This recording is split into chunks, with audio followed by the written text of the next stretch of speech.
Philip the Saviour. The Fat Controller arrived on board Porter to the diesel sheds that afternoon. The controller of the railway stepped out and gazed at the haphazard state of the facility. He soon spread out his announcement. I've ordered the diesel oil to the docks for the last couple of days, he said. Unfortunately, I asked Hank to take the train last night, but he has gone missing with all of the supplies. Ha! Grunted Frank. Leave it to us steam engines to lose our diesel oil. How rude of you, Frank, interrupted Paxton. I'm sure he'll be here soon. Then the Fat Controller spoke out. I'm sorry, but I'm afraid the diesel oil is going to be put on hold again.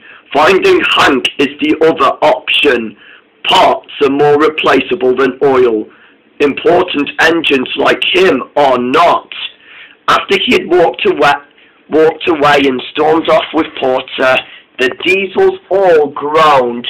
It's a shame Hank's gone missing, said Den, but why do we have to suffer?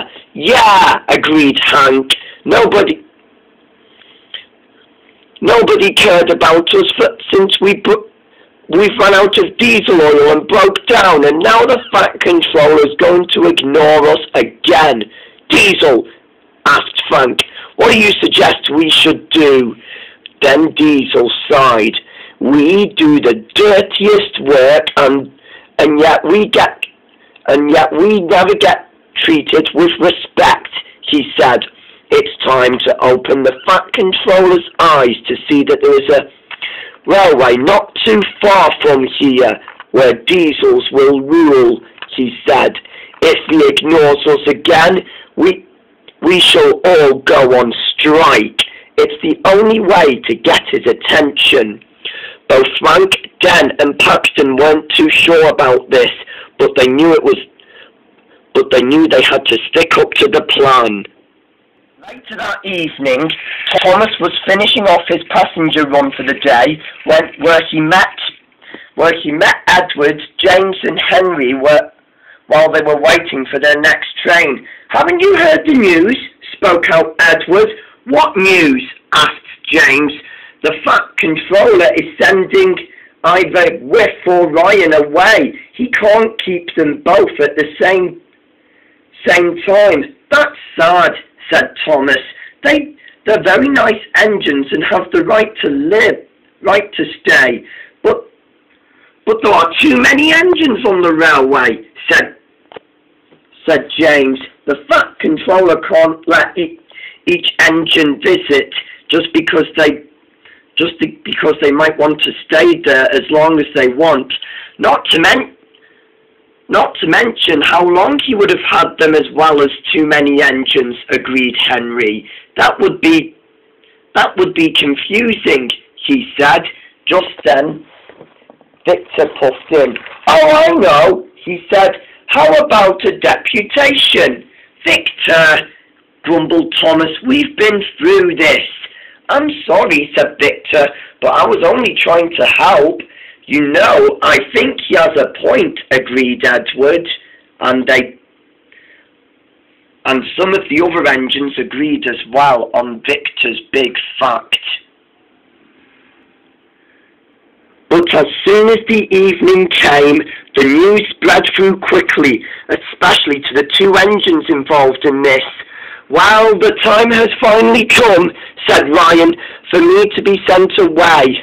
I don't think he's going to send you away, said Whiff. I think I'm the one to be sent away. When I first came, no one listened to me. They thought I was ignorant and too shy.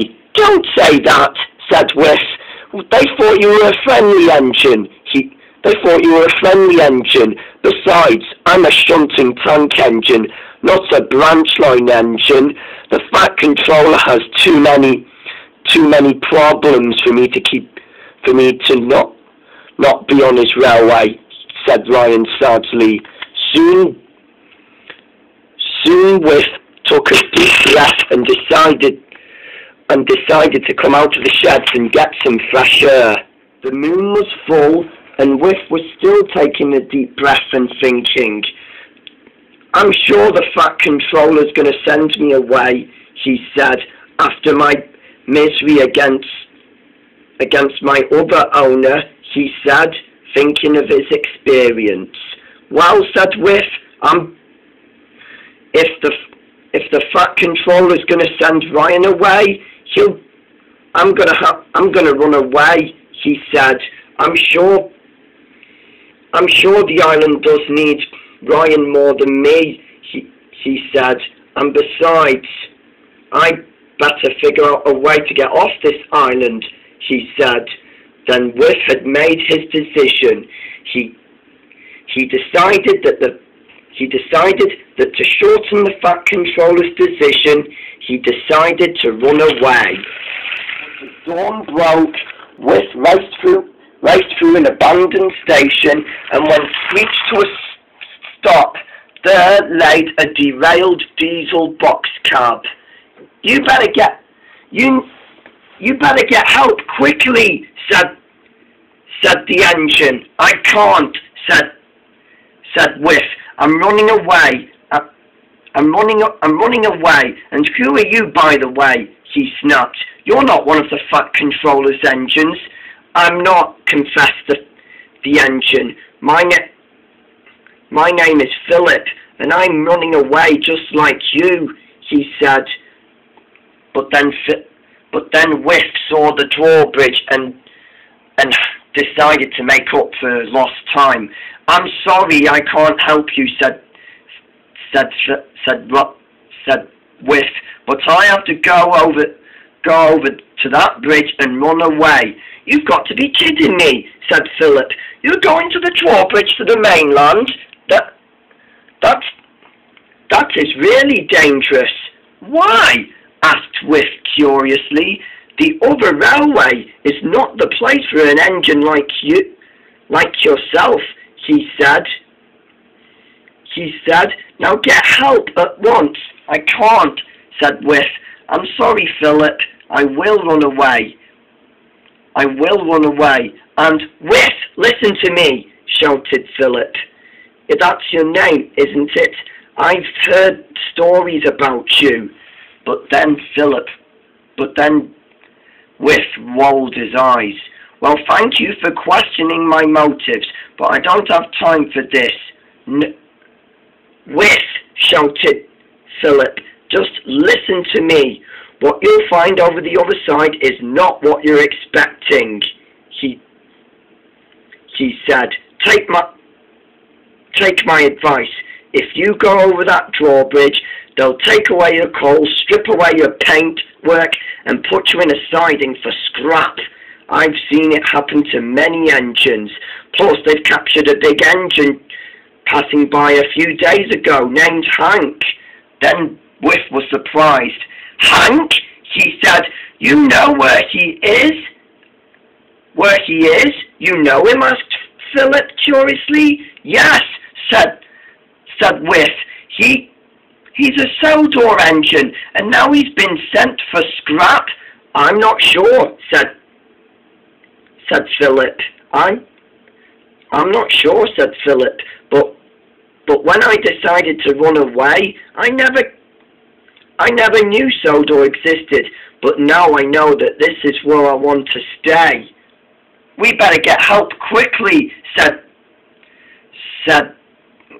Whiff. The Fat Controller must know that Hank's been captured. No, said Philip quietly. Why not? Asked Whiff. He'll know that I'm here and realise that I have come from the other railway. Just get a breakdown train or anything. And where's the diesel sheds located? I'm sorry, said Whiff, but I can't do that. First I was seconds away from not being a cell door engine, but now that I'm here, I'm still the Fat Controller's engine. I'm sorry, Philip, said Whiff, but I have to do what's right.